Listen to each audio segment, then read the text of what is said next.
office in my pocket. Bill and I talk at 12:30, 1 o'clock at night, but most of our clients aren't talking to us at that point in time, so we never know. They calls on Sundays and Saturdays. We're there. Thank you very much. Yeah, thank you. Thank you. Thank you very much. Thank you.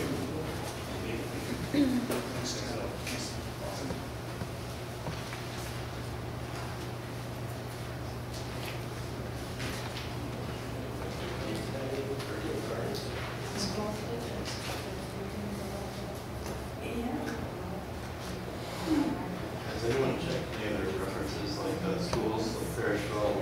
I didn't check Parrishville, I didn't realize that, but I think he's the only business manager there, so I'll talk to him tomorrow. I did check, no, I didn't realize Carthage was one of them. I called Penn because they had, we saw a picture of the greenhouse in there. And so we're interested in that. What's that? Which company? That was King. I just had to Ashton McGraw last week, and I was up town for a conference, so I didn't just call. But, Penny they've used them for, I think, 18 years. And they were happy with them.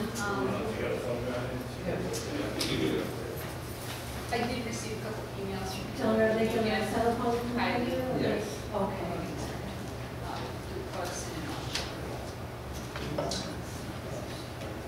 It's funny as people start here, it's like you get all these emails from people that have got over mistake.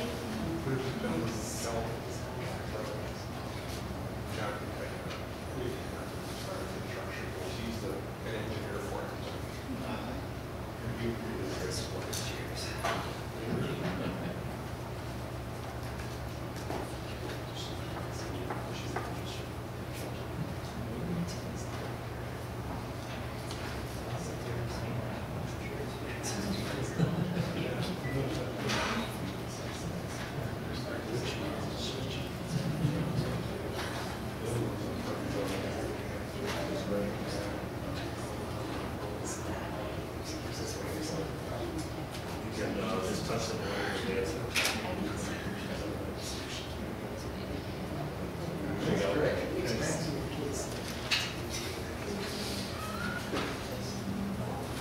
Are you ready?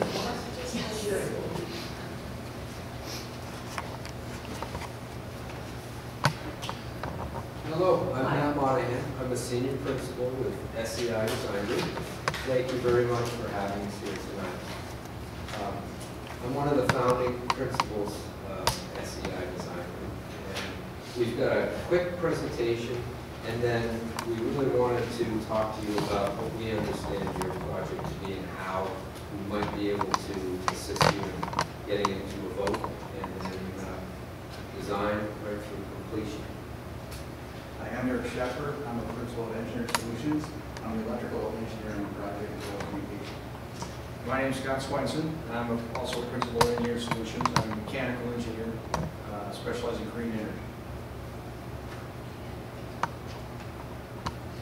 We put together a team with SEI Design Group of Engineering Solutions, Appel Osborne for Site Civil, and then Geen Engineering for any PCB, lead abatement, or asbestos abatement that we might have to deal with.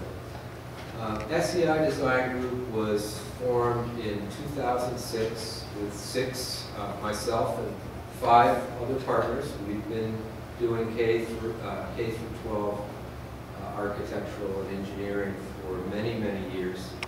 And one of the things that we do is we're a very flat company, so you would be dealing with the owners of that company. You'd see me, and you would also see Steve Klumpa, who was on that picture board as well to begin with. He is on a vacation right now. He would have loved to have been here. We're located in Albany, Rochester, and Syracuse, and we specialize in New York State K-12 architecture. Literally 95% of our work is in that area with 42 different school districts that we're in New York State, and we have an excellent relationship with SED. One of the things that's unfortunately pretty important to talk about in this day and age is really financial stability. And we started off again in 2006. We started with really state-of-the-art. We use Revit, which is BIM technology. We use a lot of the most advanced tools that we can, and we set the business up like that. We have 30 people in the company, and we grew, and for our level of work, we have never shrunk down in size. So financially, we've got a good business model for the economy that we're in now, which is really it's a different place than we were in 2008. The North Country, we love working up here, and we are in many districts in this area. We're up here all the time. So we feel like that, this is a great place to work, and we would love to work here in this. Clifton Fine, we did a $6.3 million capital project, and we are now talking to them about what they're planning to do next. Canton, we're there right now doing a 2-phase project up the road, $15 million. Hewelton, an 11.9. Brazier Falls, a $9 million project. And Potsdam has a vote on December 12th, and they're looking at an $18 million project. You have a very high building aid ratio.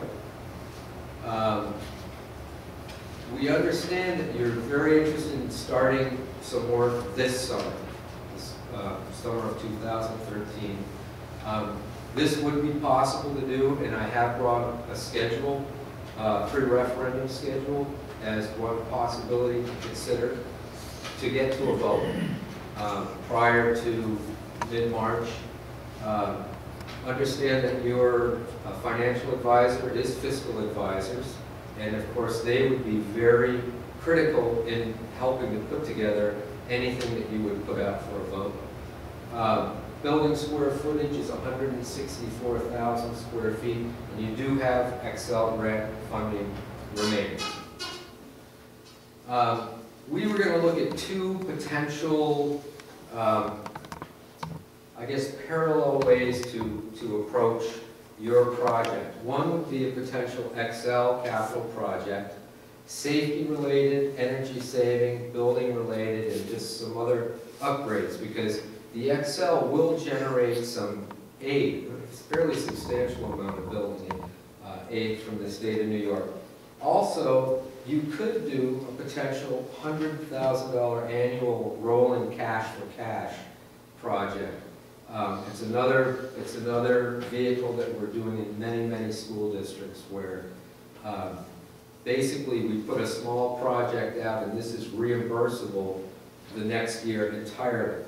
So two ways to look at it, to take a look at what your needs are and how quickly you need some of the work done. We think we could, probably tailor something that would work very well. Now, we understand that you have been very proactive and forward-thinking in the past, having a biomass wood chip plant to run the heat for the school. We appreciate that, and I think that we have a lot of experience with alternative energy and energy efficiency, and we take a kind of a practical approach to that in all the designs we do. And we've worked with geothermal, LED, solar photovoltaic, solar thermal, so we do have that experience. And we understand that you are interested in incorporating those energy efficiency items into a project.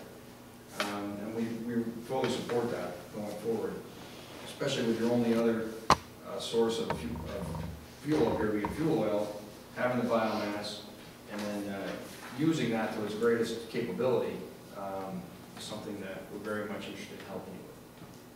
I know one of the things that I can when we talk with John and really trying to cut the demand factor on your buildings, and really this green energy is a good way to do it. We've done in the past, and in the recent past, our company Engineering Solutions, solar, 50 kW solar plants. You've got a lot of flat roof potential to look at. We're looking to heat the power, and I'm looking at the heat the power electric therm. We gave those folks a call. They felt, based on the small amount of information I could give them, we may be able to do 30 to 65 kW with that type of plant. We have to look at the payback for that. We're also looking at, we've done some wind turbines. You guys have a wind turbine. We understand the wind's not really as advantageous here, but potentially look at some more of that. But all in all, to try to cut that demand factor down, get your kWh per hour, your actual electric rate down would benefit the district, and it could just help justify the payback on some of this different work. The other thing that we're very interested in is LED lighting. You've got a lot of T12 lighting here in your building. You need to replace that. We recently did a project for Siena College where we got a $150,000 grant from NYSERDA to do 100% LED lighting in the building. So we're going to have, and RPI has a lighting research center. It's kind of a world-renowned facility. They're going to do a report on the building. So we're working with the manufacturers. We're going to have the hands-on to understand what this technology can bring, what the truly the benefits are. You won't be a guinea pig, in the equation here. We're going to have the experience. We'll be able to take you down and show you things like that. And we really do think with the T12s, which you have left here, the gymnasiums, the pool lighting, there's a lot of opportunity for both saving maintenance costs, saving energy, and actual better control. It actually we feel it's going to give a better teaching environment. You talk about the energy and all that, but some of the control that you can do with dimming technology, things you really can't do easily with fluorescent technology can actually add to the actual learning environment, that's why we're all here. So, so you look at energy, but you tie it to every other thing in your building, maintenance costs, and it really could be a win-win for the community as a whole. Value added, with our team, we bring an excellent relationship with SED. We are in contact with Carl Fernau and Chuck Saburla at SED on a regular basis. Public information assistance. The project you put together won't go anywhere if you can't get the voters to pass the vote. We have, one of my partners, Barry Lee, has years and years of experience and actually is a retired school administrator in basically that communication, getting the word out to the public to help pass the referendum. And then educational programs. What you're doing is ultimately for the kids, for educating children. That's why you're all here, that's why this facility is here, and anything that happens in the building, is going to be a substantial intrusion. I mean, you will see it happening, and if it can be turned into an educational experience, that can really help. I mean, if it's going to happen, you might as well turn it into something that's going to teach something. So these are things that we can all bring that go sort of over and above what would normally happen if you just hired an architect or an engineer. One of the things that we do is really want to establish the roles, and controls. So we want to have a solid team of the district, the architect and engineer, and then if we're going to be working with a clerk of the works or a construction manager, that really is a solid core. And then we bring that, we really work within that framework. It's very important to be organized when we go through this, to have a plan and a strategy and to really follow through with that. Keeping the community informed. What you do is you represent the community, the board members, and it's critical that you say what you're going to do, and then you do what you said you're going to do, and that confidence that you earn from your constituents is really critical. We understand that, and we really bring that. We provide you with the information you need to have. You don't want to walk in somewhere and find out something that's going on from somebody who's not involved. You need to be the first ones to know what's going on. Assisting with print materials, pre-referendum particularly, we put together the flyer, the mailers, the boards, a website, if you're going to be doing that kind of thing. We'll take care of all of that, and obviously you'll go through it and you'll edit it. It will be the information that you want on there, but we'll be your team member to take care of those items. Pre-referendum, we would say if you were going to vote on a project prior to your budget this year, you would really need to do that before mid-March, because otherwise you're going to be getting into a situation where people are going to get the two fiscal matters confused. It's hard enough to focus on a budget, and it's hard enough to focus on a capital project. So we would say if you're going to, so you could potentially vote on May, on the May budget vote as a separate item, but it can be difficult sometimes politically. If you were going to vote prior to that, we would say Tuesday, March 5th would be a very good time to vote. It doesn't, it gives you enough time right now to do the kind of scope of work that we were given, a preliminary scope sheet. And obviously, there's more work that would have to be done than just pricing that up. But if this body was willing to put in the effort to do that, and it may even be a weekly effort for a while, that's possible. It's possible. If you didn't do March and you didn't do May, probably later in fall of 13, which is also a very that's a prudent and very doable time frame to hit. The one downside, and we look at this every year, is XL grant money.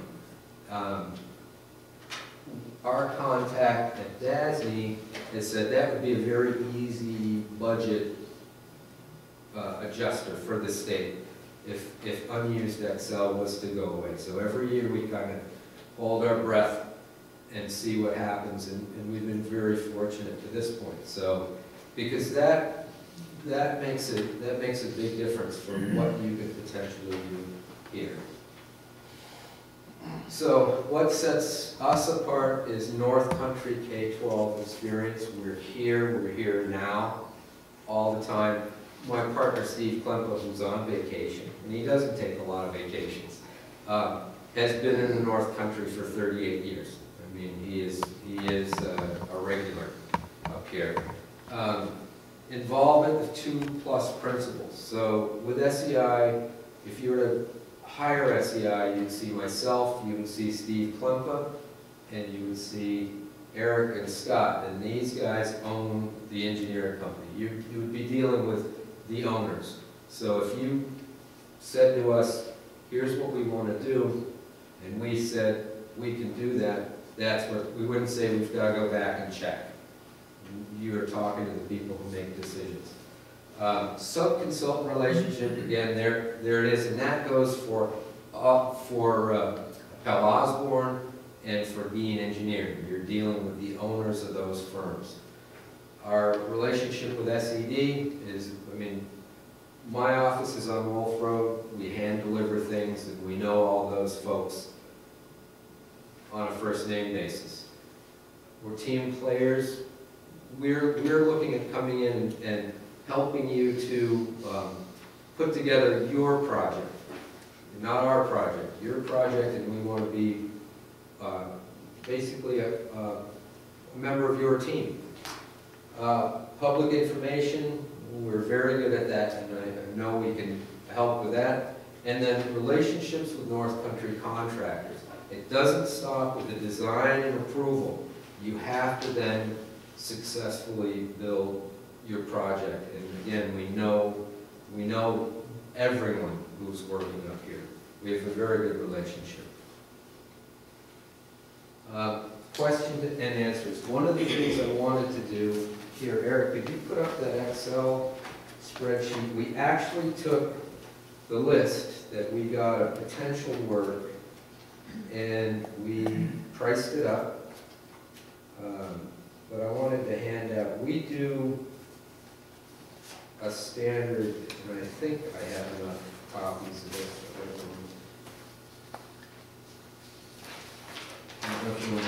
So there's 15 copies here, but this is basically, if we were to take your Excel grant, and I think I understand that there's $402,000. Potentially, you could do a $20 million project, and we're not saying that that's what you would do, but that's a possibility with that amount of Excel aid. Of course, we have to look at your maximum aid capacity in the buildings.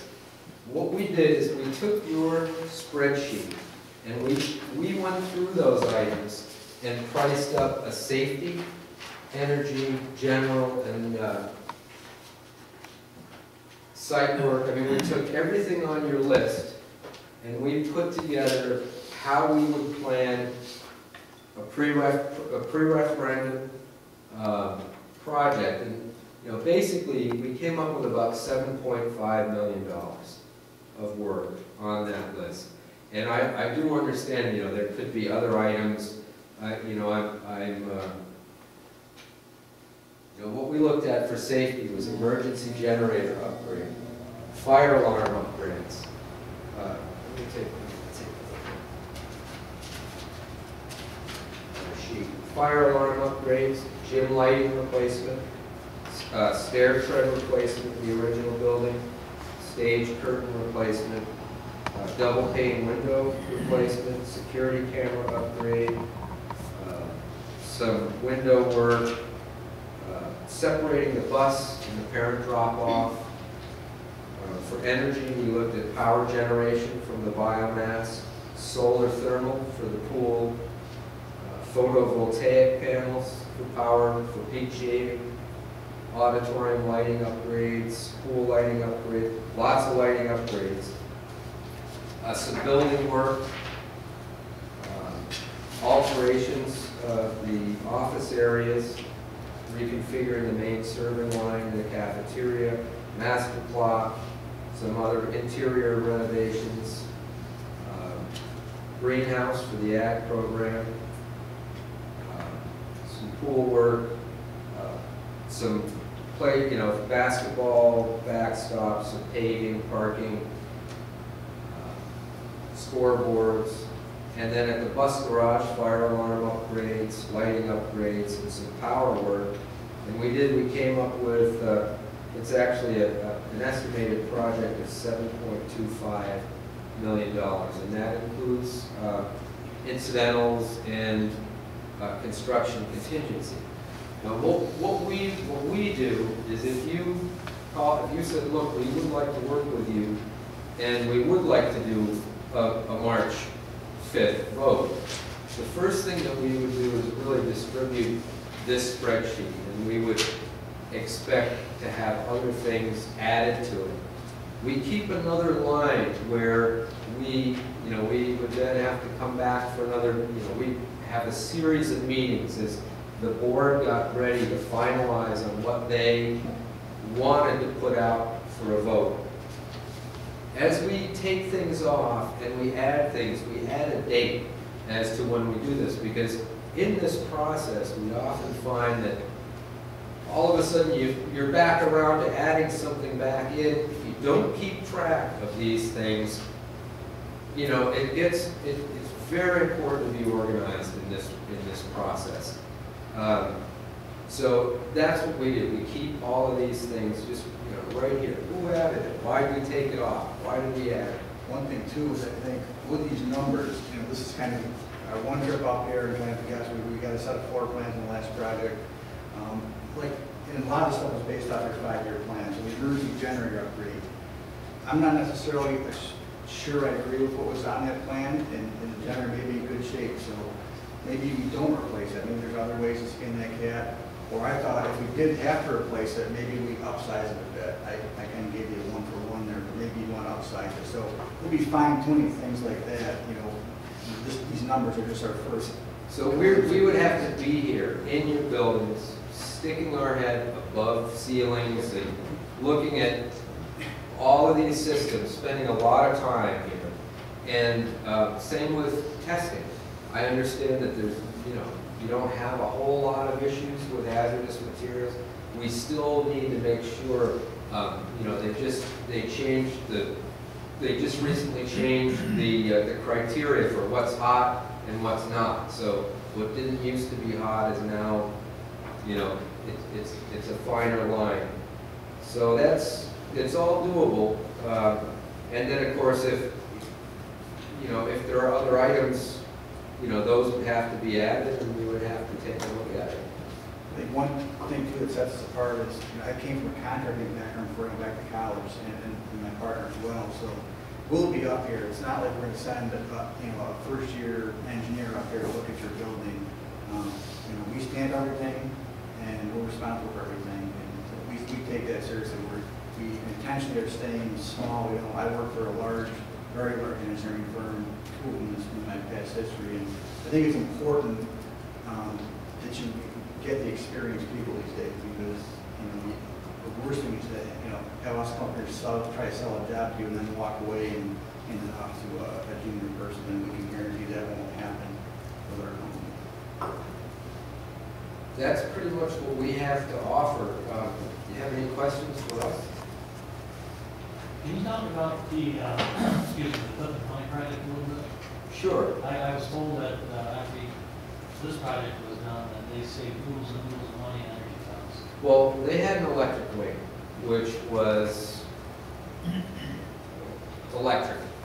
I think that's one of the major pieces where they really experienced some energy savings. Basically, we took out an antiquated electrical heating system and installed a state-of-the-art HVAC system.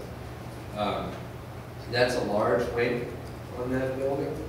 The other thing is lighting, all new lighting, which is huge. And I think, what is this? Is there sort of a classroom? We were looking at, depending on what your energy rate is, you'll save, let's say by going to LED or T5, which is high efficiency fluorescent fixture, anywhere from $75 to $100 per classroom. That's without control. Per year. Per year. That's without control. So, and the other thing is the maintenance cost. So when you look at the overall, you know, it's a very quick payback. And then NYSERDA is giving grants for that too. So on top of, you know, we can get the NYSERDA grants as well. And so you get, you know, over time it'll pay back in, you know, 45 years. So it's a very good investment. But I think that's a great. I mean, it's a very good question, because one of the things that we would do is take a look at what you have, and then take a look at where are the potential savings. And some of those savings might have a longer payback. We have done biomass. We have 3 biomass boilers at schools in New York State. And SED was very reluctant to aid those. And we had to work very hard to have that happen, because they were both 98% aid school districts. And the way the state looked at it was, the school district was going to be the primary beneficiary of those reduced fuel costs. It wasn't really a reduction in energy usage, it was a reduction in fuel costs. I mean, there are lots of advantages to biomass. Keeping it local and, you know, within the community, and just reducing the cost. It's very expensive to operate a school district. I think we're going to need to get creative with the heat to electric. You know, we're going to have to really take a look at that, you know, and see how we can, you know, make that. We may have to be creative, and we may have to have several meetings at State Ed to convince them that something could be done is really going to be. I was saying this, if we could work it in with the educational aspect of the greenhouse, Yeah. that's really the only way we can afford the greenhouse, Because it'll be heated with the waste heat from the generator. It's a great idea. We've been successful in the past with that with some of our solar projects too, building in an educational component where we have a kiosk that shows, okay, today we're producing this many kW of electricity from the sun. The kids can come up and walk up to it and see, what's going on that day. Or we have a solar thermal project. We're doing something similar to preheat domestic water in a pool. And how much heat are we getting today from the sun? How much are we getting from fossil fuel? How many gallons of fossil fuel have we saved over the past year? Those kind of things the kids can really get into and see. And the teachers use that. That also is very much how we have to look at this. We have to make sure that we frame everything in the best possible, because Excel is it's critical that in order to be aidable, it's got to fall within, energy is one. That is one of the criteria. Technology, educational program. We've got to make sure that all of the work lands within those. Otherwise, you can still get the building aid on it, and you've got great building aid, but we wouldn't be able to apply that. It's got to be 75% Excel qualifying work, and we could do up to 25% of non. So how does this project, as it stands right now, look in that respect? Oh, it looks very aidable. I think the only question we had was the heat to power, which we would have to look at how we frame that. But we've had a lot of luck with the state, finding the right convincing argument. And as we work with you in packaging, exactly, and get an understanding of the building, we may find other ways to use that extra heat you have. You have the boiler being oversized, so in the middle of the winter you have more heat than you can actually use.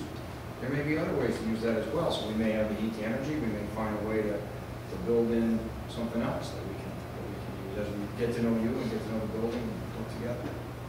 And one thing I noticed, you're very progressive on, the security systems. Yeah, I see on the Cisco phone system, there's a lot of ways you can use that phone system for security. So we certainly take a look at that, tying cameras in, maybe tying doors and things like that. There's a lot of different things you can look at, but this is just our first glance, and once we actually got involved, we would be able to find that, probably implement more ideas. Does the state ed have a recommendation as far as school security? Do they have a minimum? They don't, there's no minimum standards right now. It's almost, a lot of people actually talk to their legal counsel. What I will tell you is, we're seeing many cameras in schools. It's as much to protect the school from, some parents, saying things that might have happened in school with teachers and kids. And we see, corridors, exterior, locations that might be tough to see. Obviously nothing in the classroom, but areas where you might see fights, you might see, vandalism. It's very prevalent now, and it's all network-based, and the price is coming down on it. And some of the things you have now, it may be less expensive than we have there, but that was kind of I took that number off of the school district that I want to say they might have 50 cameras, 50, 60 cameras in the building. It was a K-12 building somewhere this in Taconic Hills that we just did recently. But that's something I think we would sit down with you as a group and see what you're comfortable with, and probably talk to the principals to see where they think the need is. They probably have a good idea where they might want additional cameras. But there's no guidelines or saying you should have this for political.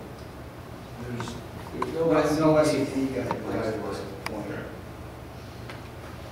The Manual of Planning Standards is the SED guideline for facilities and engineering, and it was written in the mid-1960s. So.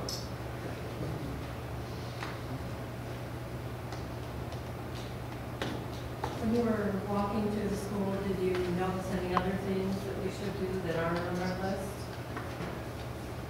Yeah, I think we would lighting was a big one. Some of the things, like So some of the items, often, one of the things we did take was your building condition survey. We got a copy of that.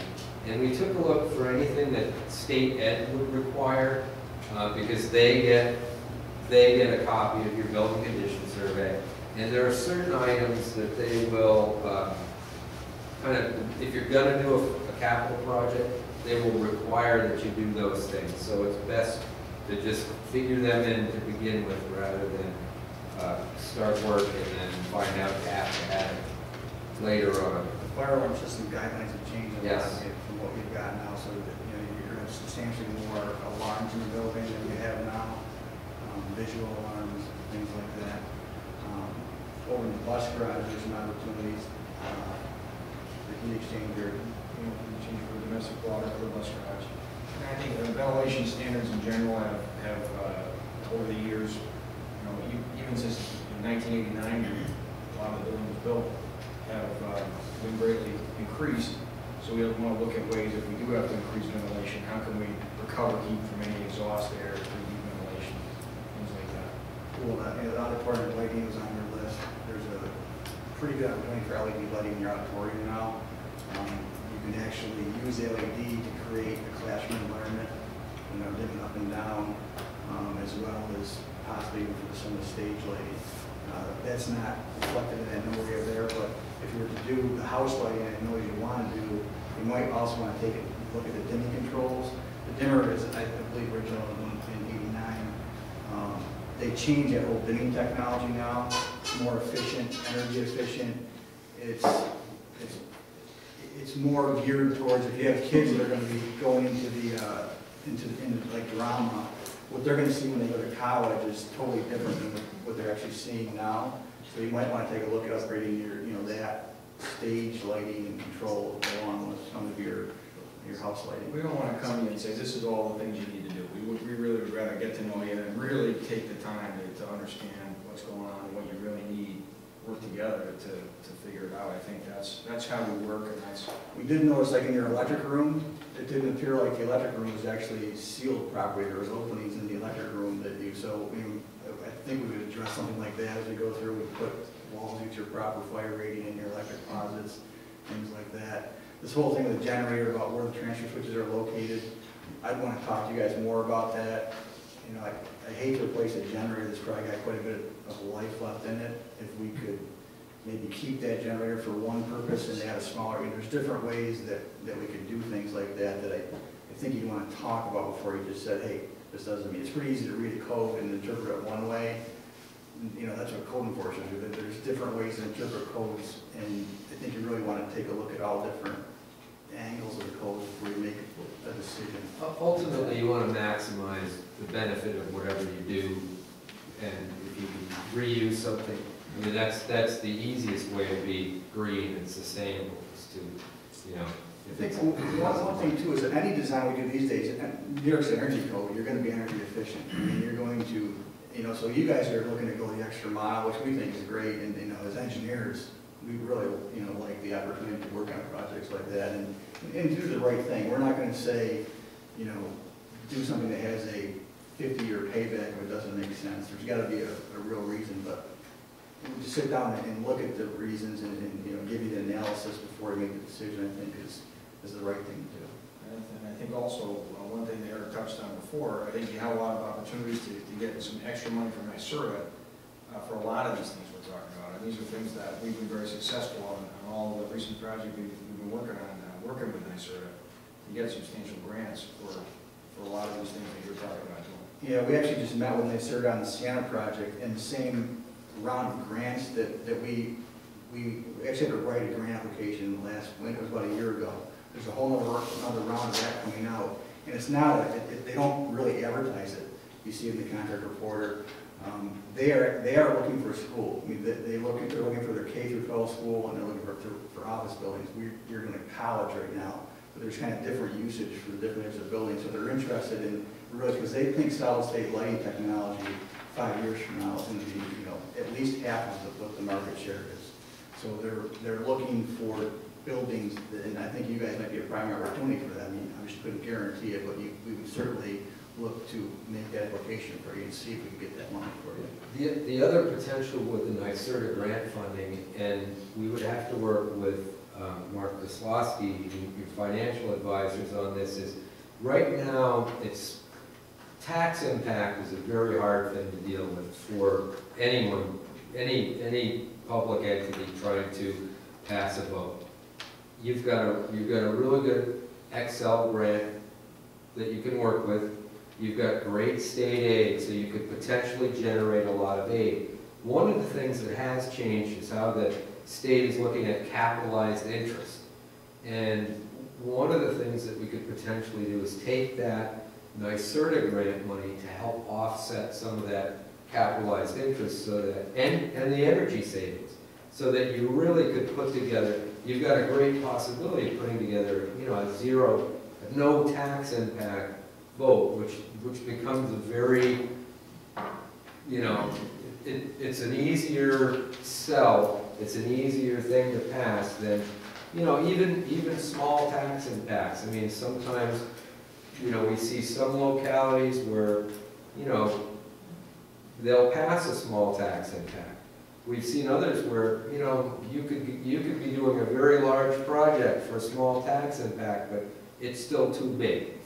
So that's another thing that we would really have to take a look at, is how that might happen. And, you know, capital reserves, there are lots of different ways to address that. But the NYSERDA grant money is a sort of out-of-the-box way to look at dealing with that issue. I'm thinking, I guess, that the way to market this is that if it, you know, it does indeed become zero impact, that's not the best part. The best part is going to save the community and district money for years down the road. That's exactly why, if you've got the situation that you have with the Excel aid and the building aid, to do something like, you know, we see also now a lot of energy performance contracts where like Siemens or a company will come in and they'll replace all those T12 lights. But your bill's not really going to go down. They're gonna take that savings, and where you are, I wouldn't, the situation you're in, I wouldn't really recommend an energy performance contract, because you're in a very good position to do this work and then benefit with reduced operations and maintenance. Yeah, the T12 lights, this is actually the perfect time. T12s are going out, LEDs are being developed. This is the perfect time for you guys, and it's, you know, really, there's going to be substantial energy savings just in that piece alone. So you're in a very, very, you know, good position right now to potentially set yourself up for lower energy costs and lower operations and maintenance as you move forward into the future, which, you know, we don't know what's going to happen with electrical costs, and you know, wood chips, pretty renewable, or pellets, or a good way to go. Well, thank you so much. Thank you. Thank you. I really appreciate it. Thanks a lot. Thank you. Thank you very much. Yes, good to see you. Thank you. Thank you. I'll take that. Thank you. Thanks very much. Thank you. Thank you. Thank you.